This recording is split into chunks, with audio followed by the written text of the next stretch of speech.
And recently, I see a lot of people, Westerners, or even China people, Singaporean, talking about migrating to Malaysia. Due to this war, diorang rasa kos dekat kawasan diorang lebih tinggi. Diorang nak berpindah ke Malaysia. So, apa yang akan affect Malaysia adalah property dekat KLCC area, PRX area, Desa Park City, Mont Kiara, Dutamas, Bangsa South. Apart from the construction cost go up and the price go up, ini adalah another factor. It will technically affect the people who...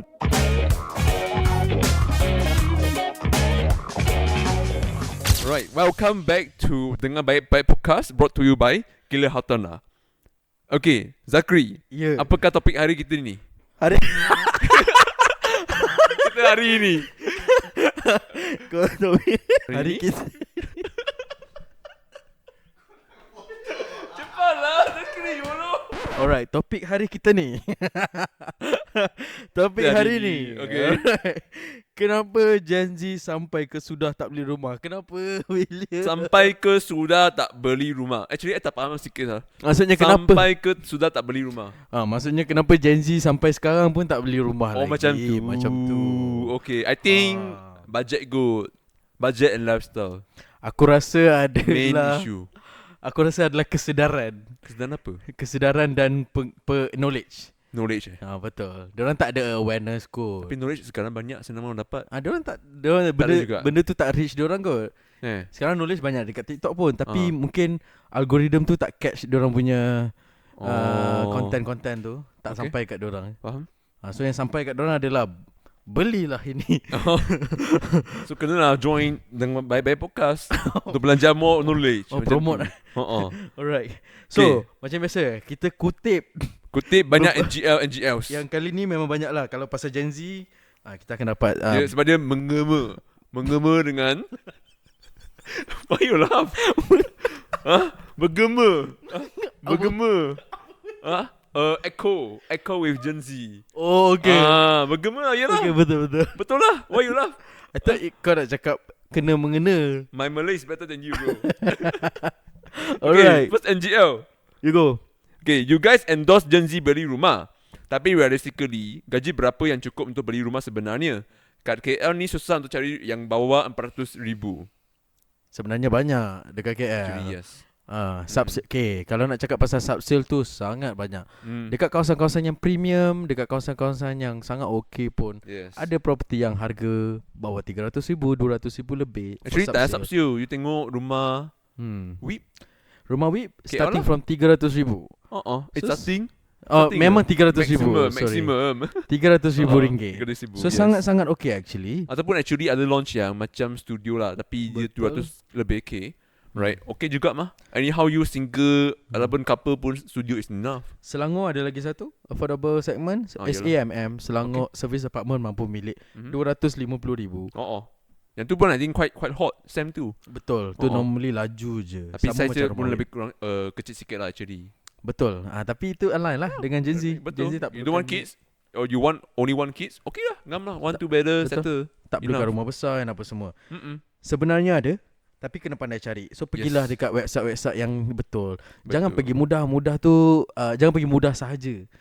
Pergi banyak lagi. Sebenarnya banyak lagi platform yang lain yang tak sponsor kita. Sebab tu kita tak sebut. Actually one more soalan dia, realistically gaji berapa yang cukup untuk beli rumah sebenarnya? Betul. Kalau beli rumah 200k, installment dia lebih kurang 1,000. Actually gaji you 3,000 dah okay dah. Dah lepas lah actually. Assuming you tak ada komitmen lain lah, you tak ada buy now pay later ke apa kan, then okay lah, boleh lepas. So I mean I said lah, dia more to lifestyle. Kalau Gen Z ni sampai ke sudah tak beli rumah ni, dia spending dia, cara spending dia memang lain sikit lah compared to Gen X ke boomers ke kan, millennials. I think lain sikit. My personal experience pun sama. Memang gaji masuk sangat-sangat rendah, but I still can own a property. Same goes as you kan. Right. This one property influencer Heng, if you guys know, dia cakap dia punya bukan prinsip lah, dia punya opinion adalah kalau boleh gaji 5,000 dahulu dan baru beli rumah. Tapi it's actually very subjective, right? If you aim to buy for investment dahulu, but you're eligible already, then you can apply loan lepas dan apa semua. Why not? right? And you can get a good cash flow and apa semua. So I mean logic dia senang lah. I why think sebab if you can't even earn 5k, I mean not that Betul, you betul. earning lesser is bad. Tapi if you try to achieve something higher, right? I think minimum 5k and 6k gaji tu, then at least you ada more option lah. Actually senang sikit lah. And means you ada capability untuk actually afford the property, right? So again more option juga by the way. Why not? So I think you kena naikkan dia punya literacy financial dulu. Better, then you eventually everything is easier for you. But for me it's not die need 5k lah. Betul. For me it's not die. 3k pun boleh start lah actually. They're very flexible. It's more be to mentality you instead Yes. of actually you gaji. Let's say you 1k, 2k gaji, 3k, and there's a way lah. If you ada will tu, you ada cara dia untuk capai sesuatu. Betul. It's more to that mentality actually. Alright. Okay. So next one. Hmm. Kalau tiap bulan kena bayar PTPTN 350, dia akan tolak banyak ke daripada loan eligibility masa buat loan nanti? William. Okay, kalau first of all loan eligibility tu adalah kelayakan loan. Berapa loan you boleh dapat daripada bank-bank ataupun financier. Ini adalah maksud loan eligibility. Okay, so dia tolak banyak ke tak?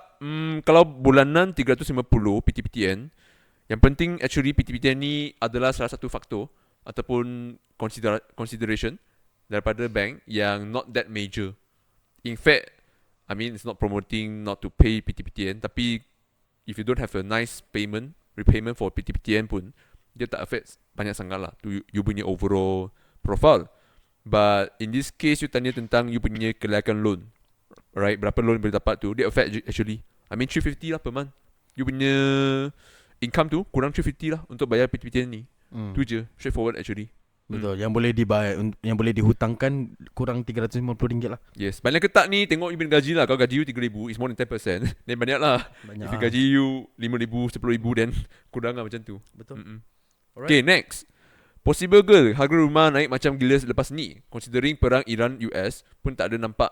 Actually it's Iran-Israel, tapi tak apa. Pun tak ada nampak kurang pun. And even kalau tak elok, akan take time before economy recover balik. Zachary, what you think? Possible. Lagi-lagi we are talking about cost bahan mentah, cost binaan and apa semua tu naik. Harga minyak also is one of the biggest indicator Yes. to make the construction cost to go up. Hence, that's one of the indicators also. When construction costs go up, the price also potentially will go up, right? Bukan potentially lah, it will go up, right? By that factor. Another factor is kalau you cakap pasal Malaysia property punya context, is obviously one of the best thing that we wish the war to continue, right? But daripada kesan daripada peperangan ini, kita dapat impact positif, right? Kerana a lot of people who normally stays in Middle East or stays their own country previously, or normally diorang pergi migrate and nomad dan apa semua, they don't look at Middle East country already to go and stay.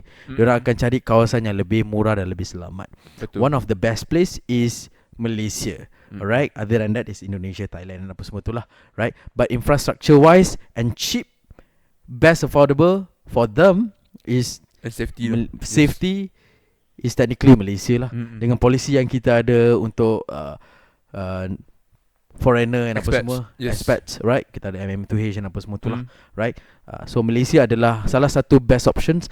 And recently I see a lot of people, Westerners, or even China people, Singaporean, talking about migrating to Malaysia, right?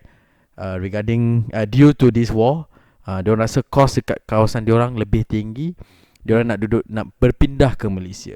So apa yang akan affect Malaysia adalah property dekat tier 1, tier 1, like example KL, we have KLCC area, TRX area, Desa Park City, Mon Kiara, Dutamas, Bangsa Saf dan lain-lain yang premium ni, right? Ramai foreigner duduk. Ini akan ada directly impacted by this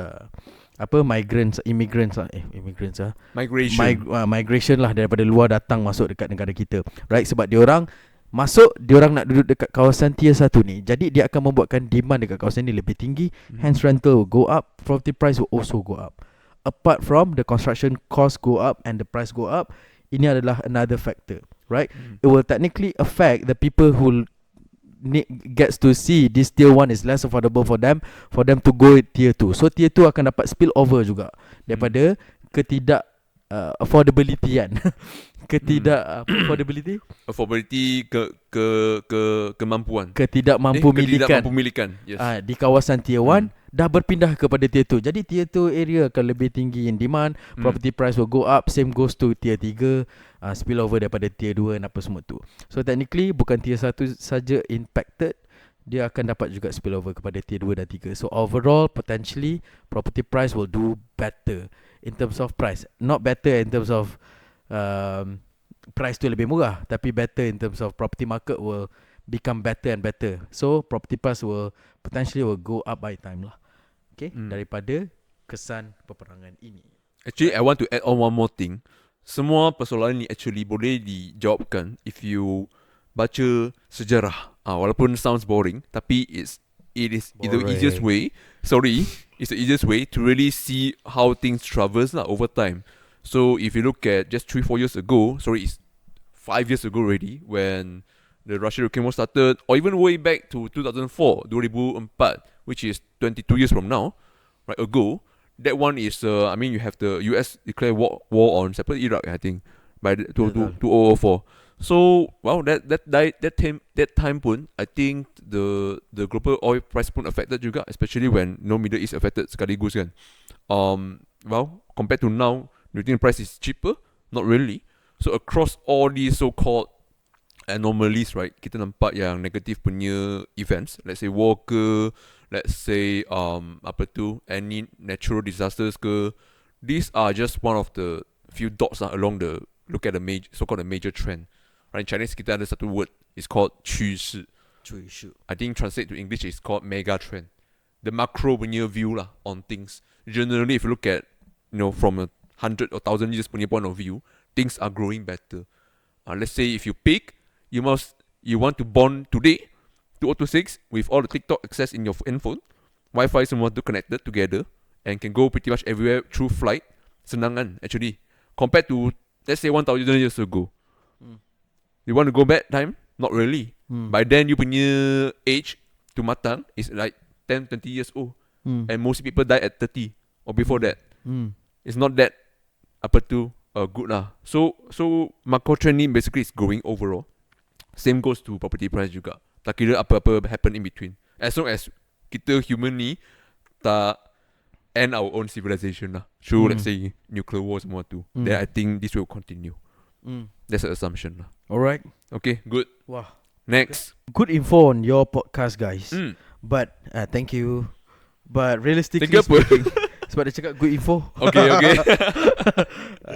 But realistically speaking, alamak, kalau aku gaji 3.5 ribu, 3.5k or lebih sikit pun, by you guys punya logic, boleh lah beli rumah kan. But what about survival after bayar rumah tu? Since sekarang ni semua benda mahal and cost hidup tinggi, for us, aku lebih rasa median gaji dengan harga rumah, especially in Klang Valley, tak balance langsung. What do you think? Actually, the first half tu kita sudah jawab dah. From the previous question tu. What gaji boleh beli rumah, semua tu. So, add on soalan actually is about survivability after bayar rumah. The first question ni for this audience. My view on this, if you are still young, you don't know where you are going to settle down, don't buy first. Right? If you want to buy for investment. Yes. The market want to stay in your house, not you. Right? Because you don't know yet where you're going to settle down. Right? Tapi kalau you betul-betul dah tahu nak settle down dekat mana, you belilah. Okay? Dengan ikut kemampuan diri. Right? Instead of sewa, bayar harga lebih mahal daripada beli rumah, so just buy. Right? At the area that you preferred. Okay? I think last time William ada share 50-50 rule dan apa semua tu. How to decide, sewa ke beli. Betul. Okay. Yang kedua adalah macam apa nama ni? Median gaji dengan harga rumah, dia tak balance langsung. Actually betul. Median gaji lebih rendah berbanding harga rumah sekarang. Affordability tu. Ketidak mampu milikan. Ketidak mampu milikan. Yes. So ada gap dekat situ lah sebenarnya. Right? But factor again is not really we cannot make things align all the time, right? There's are factors affecting this thing to happen. Okay, harga lebih tinggi tu macam I cakap tadi, there's 2 factors at least. There's actually lot more. Okay, at least we highlighted 2. Tapi untuk yang macam ni, also gaji yang lebih tinggi atau lebih rendah ni, also there's a lot of factors affecting. It's not really on this these 2 things yang betul-betul correlate saja. So sebenarnya betul, median gaji lebih rendah daripada harga affordability. That's why we can see quite a lot of, especially Bumi unit, it's hard for them to go and sell, developers kerana Bumi buyers punya, Bumi Putra punya median gaji lagi rendah. Okay. Dan diorang punya rumah tu yang diorang tak boleh jual tu, property yang 1-2 million, even after they put their Bumi discount tu pun still tinggi, right? So there's a big gap over there that it's hard for them to go and push lah, right? Okay, next NGL. Aku ni kalau kawan-kawan kerja tu, aku tahu je berapa gaji diorang. Lebih kurang aku je. Diorang pun duduk KL juga. By logic, kos hidup tu lebih kurang je, banyak je. Macam mana diorang boleh beli rumah Macam mana diorang kumpul 10% tu Ada loophole yang aku terlepas pandang ke? Banyaknya soalan, but it's cool. Macam mana diorang beli rumah So first of all, memang betul banyak loopholes yang you terlepas pandang. So like actually one of the question yang Zakri jawab tadi, even gaji 3,000 pun boleh dapat beli dah. We have a few contoh like rumah WIP, Sam, right, service apartment maupun milik semua tu. It's all within your affordability. Tengok gaji you berapa lah. But again, the key thing is really I think for me, the principle ni memang aku pegang lah seumur hidup saya ni yang tak panjang lagi. So is there's a will, there's a way. Kalau you memang betul-betul mau achieve something, there's always a way to achieve it. Macam tu. So in this case, let's say you really want to enjoy lifestyle, like what Gen Z did, right? They really enjoy their life, beli minuman yang 10 plus 20 plus ringgit, pergi melancong semua tu. I think it's okay as long as you know how to get the resource you mau tu. Let's say gaji you 2,000, 3,000, 4,000. I always suggest you guys to really improve your skill.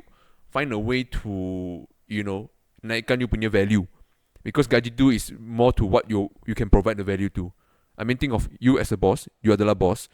So gaji yang you mau bagi tu depends on how much the staff tu boleh bagi mah.